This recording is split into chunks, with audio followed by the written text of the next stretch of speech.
Hi there, Justin Schultes, Senior Wealth Advisor and Certified Financial Planner with Carson Wealth, Cedar Rapids. And today I'm going to talk about some pros and cons and really some different options regarding if you leave your current employer, what your options are to do with your retirement plan. That could be a 401k, 403b, 457. Just for simplicity's sake for this video, I'm just going to use the term 401k referring to your former employer's retirement plan. And really today I'm going to discuss three different options. One, leaving the plan where it's at, assuming your employer allows that. Number two, rolling to a new 401k or other retirement plan. Again, that's if it's available. That's assuming you're moving to another employer that offers a retirement plan that allows you to roll that over. And the third option being rolling over to a traditional IRA.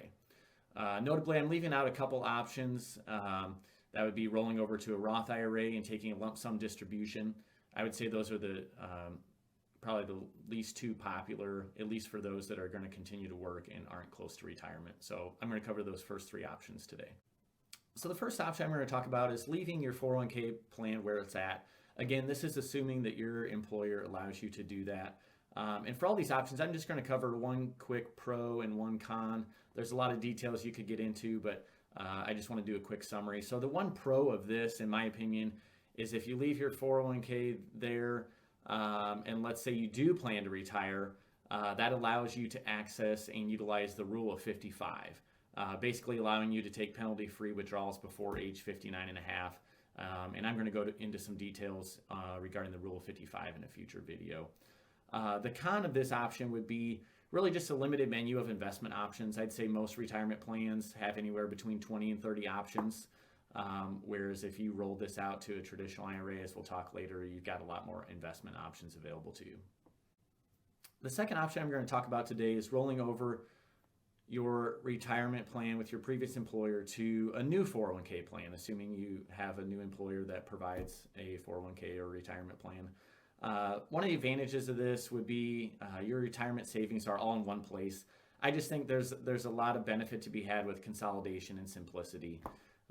One of the disadvantages to this, really the same as the first option, you're really limited to your investment options inside of your 401k or retirement plan, typically between 20 and 30 options in my experience.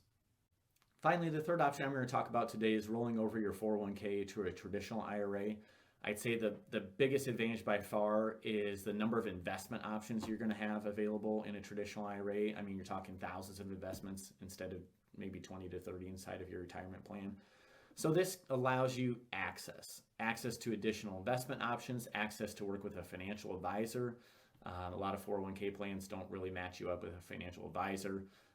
So this would allow you to work with a financial advisor that could manage that traditional IRA for you. I'd say that'd be the biggest advantage of this option.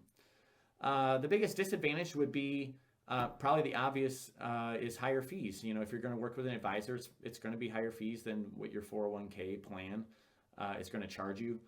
But here's really what I think about when I think about that option is the famous quote from Warren Buffett: price is what you pay, value is what you get. So you got to just understand whether you're talking about your 401k or your IRA, what are you paying, but then also what are you getting in return? So for your 401k, you're probably paying minimal fees, but you're also not getting any advice. In a traditional IRA, you're going to pay for that advice, and hopefully you're getting good advice in return. And if not, maybe it's time to look for another advisor or another investment option.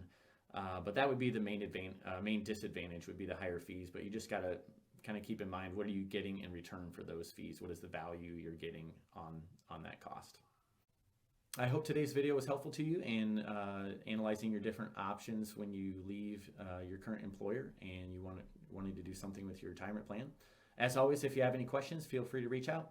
Thanks.